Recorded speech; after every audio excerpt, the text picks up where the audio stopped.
خود قرآن پاک میں اللہ تبارک و تعالیٰ نے ارشاد فرمایا وَإِن تَعُدُّوا نِعْمَةَ اللَّهِ لَا تُحْصُوهَا، کہ اگر تم ہماری نعمتوں کو شمار کرنا چاہو، گننا چاہو کہ انہیں میں کاؤنٹ کر لوں، فرمایا لا تحصوها، تو گن نہیں سکتے۔ اتنی نعمتیں، اتنا کرم، اتنا فضل۔ ہم اپنے جسم کے اوپر غور کریں، ہمارا جسم کا ایک ایک حصہ، ایک ایک گوشہ اللہ تبارک و تعالیٰ کی نعمت ہے۔ ایک شخص ہو گزرا ہے، اس کا نام ہے اوناسس۔ کہا جاتا ہے کہ وہ دنیا کا امیر ترین شخص تھا۔ اس کے آنکھ کے یہ جو پپوٹے ہوتے ہیں نا، آنکھ کے پپوٹے، اس کے جو پٹھے ہیں یہ شل ہو گئے تھے۔ اپنی مرضی سے آنکھ کھول نہیں سکتا تھا، اپنی مرضی سے بند نہیں کرتا تھا۔ جب ایسے ریلیکس کرتا تھا تو اس کی آنکھ خود بخود بند ہو جاتی تھی۔ اچھا، وہ دنیا کا امیر ترین آدمی تھا، یونان سے اس کا تعلق تھا۔ کسی نے اس سے پوچھا کہ اگر یہ تیری آنکھیں ٹھیک ہو جائیں تو اس کے لیے تو کیا کچھ خرچ کر سکتا ہے؟ وہ کہتا ہے کہ میں اپنی مرضی سے آنکھیں کھولوں اور اپنی مرضی سے آنکھیں بند کروں، اس چیز کے لیے میں اپنی ساری دولت خرچ کرنے کے لیے تیار ہوں۔ ہم دن میں کتنی دفعہ آنکھیں بند کرتے اور کھولتے ہیں؟ پلک جھپکتے ہیں، آنکھیں بند کرتے ہیں، کھولتے ہیں، لیکن ہم نے کبھی بھی غور نہیں کیا کہ ایک دنیا کے امیر ترین آدمی کی ساری دولت ایک مرتبہ پلک جھپکنے کے برابر بھی نہیں ہے۔ اتنی نعمتیں ہیں اس رب کی۔ اور قرآن پاک میں اللہ تبارک و تعالیٰ نے ارشاد فرمایا لَإِن شَكَرْتُمْ لَأَزِيدَنَّكُمْ وَلَإِن كَفَرْتُمْ إِنَّ عَذَابِي لَشَدِيدٌ۔ فرمایا جب تم ہمارا شکر ادا کرو گے نا، لَإِن شَكَرْتُمْ لَأَزِيدَنَّكُمْ، تو ہم تمہیں اور دیں گے، وَلَإِن كَفَرْتُمْ، اور اگر تم کفران نعمت کرو گے، ناشکری کرو گے، ہماری نعمتوں کی قدر نہیں کرو گے، اگنور کرو گے، تو فرمایا ان عذابی لشدید، تو بے شک ہمارا عذاب بڑا شدید ہے۔ نبی پاک صلی اللہ علیہ وسلم ایک مرتبہ گھر میں داخل ہوئے، دیکھا کہ روٹی زمین پر پڑی ہوئی ہے۔ آپ نے اس روٹی کے ٹکڑے کو اٹھایا اور کہا عائشہ اس کی قدر کرو کہ جب یہ کسی قوم سے بھاگ جاتی ہے تو واپس پلٹ کر نہیں آتی۔ روڈ کے کنارے کوئی نابینا کھڑا ہونا جسے روڈ پار کرنے کے لیے کسی کے سہارے کی ضرورت ہے کہ کوئی بازو پکڑے اور اسے روڈ پار کرائے۔ آپ اس سے پوچھیں آنکھیں کتنی بڑی نعمت ہیں۔ ہم اپنی مرضی سے چلتے ہیں، اپنی مرضی سے ہاتھ اللہ نے ہمیں سلامت عطا کیے ہیں، ہمیں اللہ تبارک و تعالی نے خوبصورت چہرہ دیا ہے، کان دیے ہیں، سننے کی طاقت دی ہے۔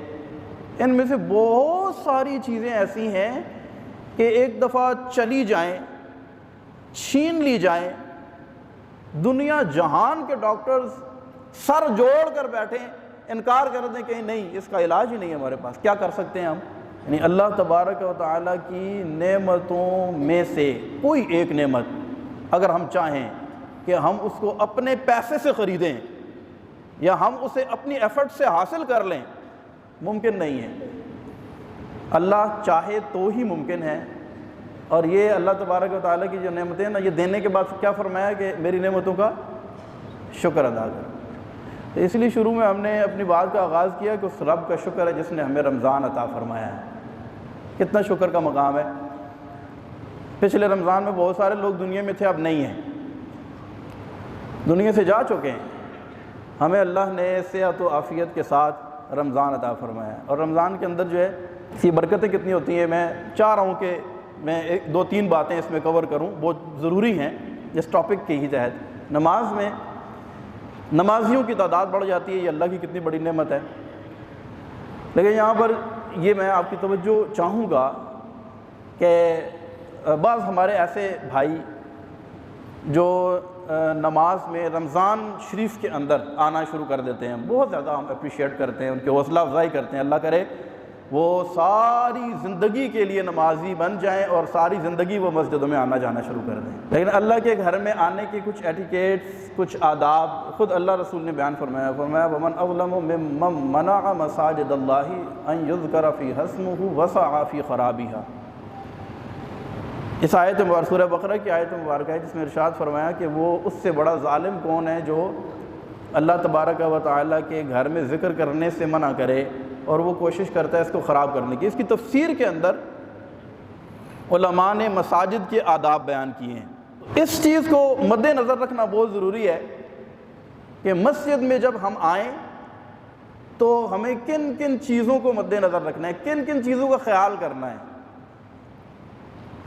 کیونکہ الحمدللہ ہماری مسجد بڑی مسجد ہے، اس میں بڑی بڑی صفیں ہیں، صفوں کا درست کرنا، پھر ایک بہت مطلب یہ کہ اس طرح کی شکایات ملتی ہیں مسجد میں موبائل کا استعمال کرنا، اور اللہ کرے کہ یہ مجھے شکایت یا اطلاع غلط ہی ملی ہو اور میرا اندازہ غلط ہی ہو کہ مسجد کے اندر سوشل میڈیا کا استعمال کرنا، یعنی کتنا مذموم ہے۔ ہم کسی بڑے افسر کے پاس اس کے آفس میں چلے جائیں نا تو ہم سر سے لے کر پاؤں تک دیکھتے ہیں، یار کہیں ایسا نہ ہو کہ میں کہیں سے کچھ گڑبڑ تو نہیں لگ رہی، میں کوئی ایسی بات نہ کر دوں، میرے کسی انداز سے کوئی ایسی چیز ظاہر نہ ہو جائے جس سے میری انسلٹ ہو جائے، میری بےزتی ہو جائے۔ لیکن رب کی بارگاہ میں حاضر ہوں تو وہ تو صرف ظاہر نہیں، وہ تو اندر بھی ایسے ہی دیکھتا ہے جیسے ظاہر دیکھتا ہے، بلکہ ہمارے دیکھنے کے تصور کے کروڑوں گنا زیادہ، جس کا ہم تصور بھی نہیں کر سکتے، ایسے دیکھتا ہے۔ جو ہم کرتے ہیں وہ بھی دیکھتا ہے، جو ہم کرنے جا رہے ہیں وہ بھی جانتا ہے، جو ہم سوچتے ہیں وہ اس سے بھی واقف ہے، جو ہم نے نیت کی یا کریں گے وہ سب جانتا ہے۔ ہم مسجد میں آتے ہیں اللہ کو راضی کرنے کے لیے۔ کیوں آتے ہیں مسجد میں؟ مسجد میں پیسے ملتے ہیں؟ نہیں نا۔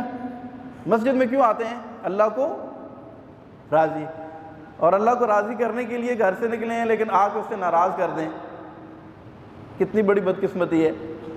مشقت برداشت کی، وضو کیا، گھر سے گاڑی نکالی، آئے مسجد کے اندر اللہ کو راضی کرنے کے لیے، لیکن کچھ حرکتیں ایسے کر دی کہ اللہ ناراض ہو گئے۔ فائدہ تو نہیں ہے نا، پھر پراپر ہونا چاہیے جو کام ہو۔ مسجد میں آئیں تو یہ تصور قائم ہو کہ میں رب کی بارگاہ میں جا رہا ہوں، اور جب رب کی بارگاہ میں جائے گا تو پھر کیا کرے گا؟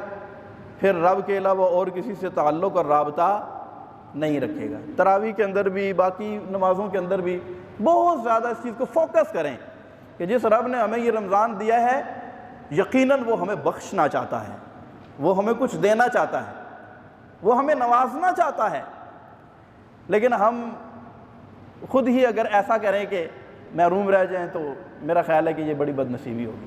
اور پھر خدا نہ خواستہ اس نعمت کی قدر نہ کرنے کے سبب خدا ناراض ہو گیا اور اس نے نعمت چھین لی، جیسا کہ آیت مبارکہ ہم نے پیش کی، لَإِن شَكَرْتُمْ لَأَزِيدَنَّكُمْ وَلَإِن كَفَرْتُمْ إِنَّ عَذَابِي لَشَدِيدٌ۔ فرمایا ہمارا شکر ادا کرو گے نا، قدر کرو گے، قدر تو فرمایا ہم اور دیں گے، اور نا قدری کرو گے، نا شکری کرو گے تو پھر کیا کرے گا؟ فرمایا کہ یہ چھین بھی لوں گا۔ پھر تو اللہ نہ کرے کہ اللہ تبارک و تعالیٰ دنیا میں زندگی کے اندر ہمیں کسی بھی نعمت سے محروم فرمائے، اللہ ہم سب کو زوال نعمت سے محفوظ فرمائے۔ بہت ساری نعمتیں، پانی اللہ تبارک و تعالیٰ کی بہت بڑی نعمت ہے۔ پانی اللہ تبارک و تعالیٰ کی اتنی بڑی نعمت ہے، اتنی بڑی نعمت ہے کہ ہمارے جسم، ہمارے باڈی کا 70% جو حصہ ہے وہ لیکوڈ پر مشتمل ہے، پانی۔ دنیا کے اندر ہر جاندار پانی استعمال کرتا ہے۔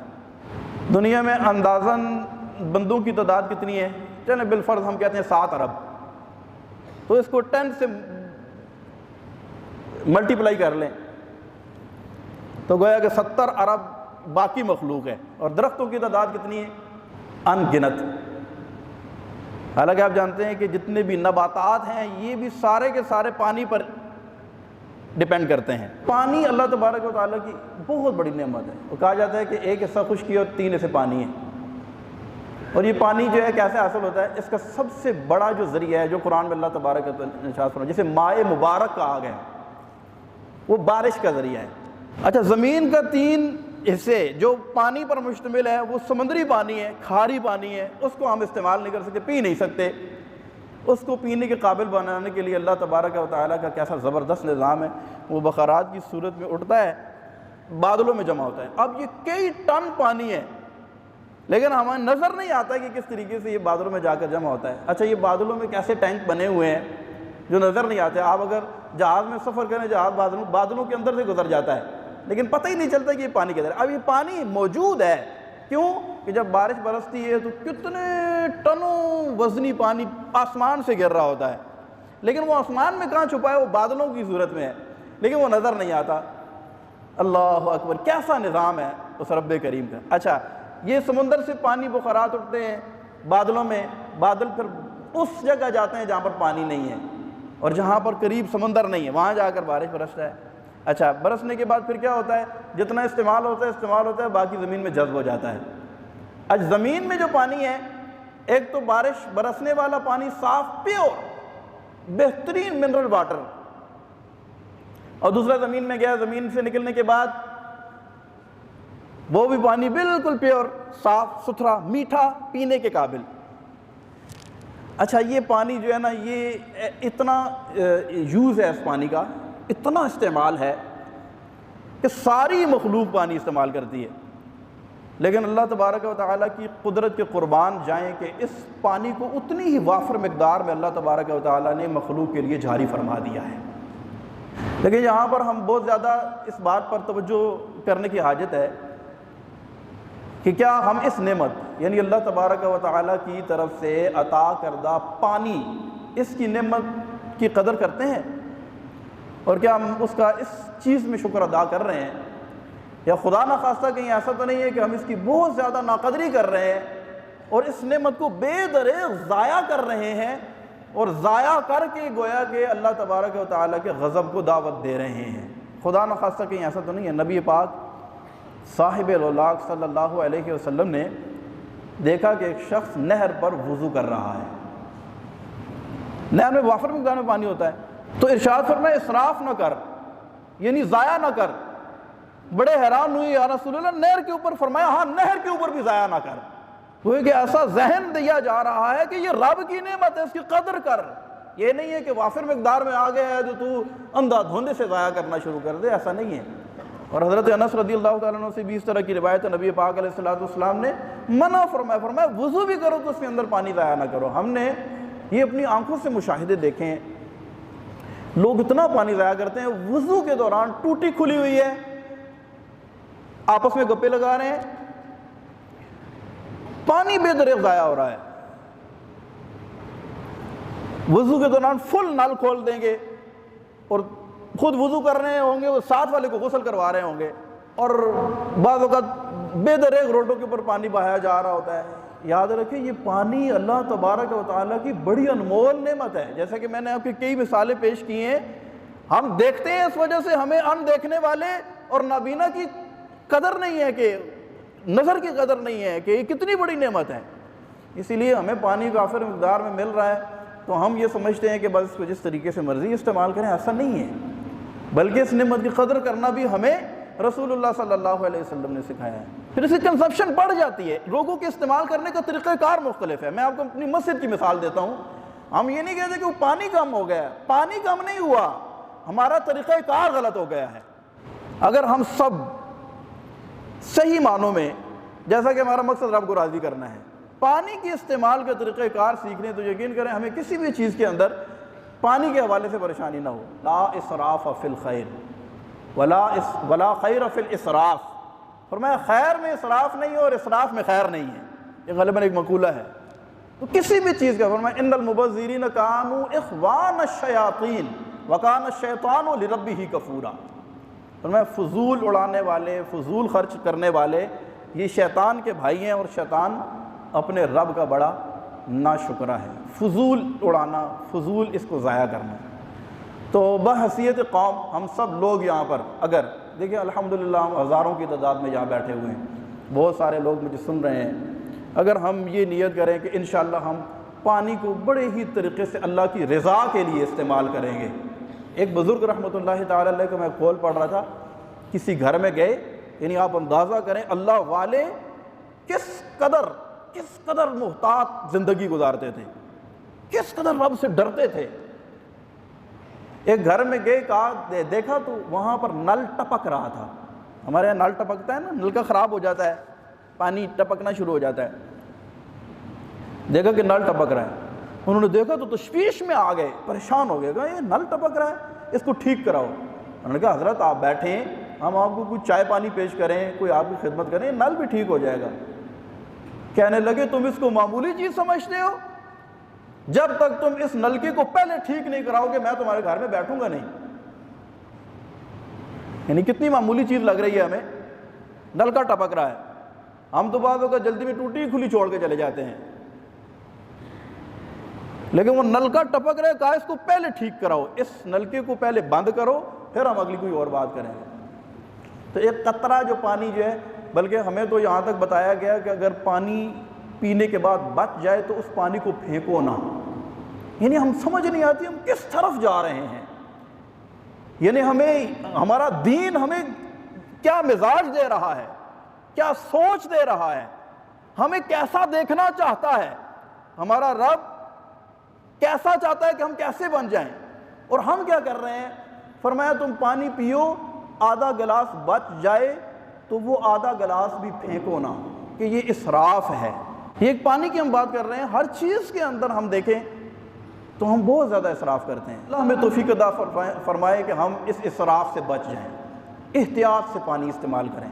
اگر ہم لوگ پانی خالی بالکل صحیح احتیاط سے استعمال کرنا شروع کر دیں تو انشاءاللہ یہ ساری پریشانیاں دور ہو جائیں گی۔ کئی دفعہ اس طرح ہوتا ہے کہ مسجد میں اس خدشے کے پیش نظر کہ لوگ بہت زیادہ بے دریغ پانی ضائع کرتے ہیں، تو وضو خانہ بھی بعض وقت بند کرنا پڑ جاتا ہے کہ لوگ پانی بہت زیادہ ضائع کرتے ہیں۔ لیکن الحمدللہ ہمارے ہاں پانی کا بہت زبردست انتظام ہے، بہت اچھے سورسز ہیں اور بڑے اچھے طریقے سے اس کو سپلائی کیا جاتا ہے۔ لیکن اگر ہم یہ اپنی کمی دور کر لیں کہ ہم اس کے استعمال میں احتیاط شروع کر دیں تو اللہ تبارک و تعالیٰ کی رحمت سے امید ہے کہ اللہ ہم پر ضرور کرم فرمائے۔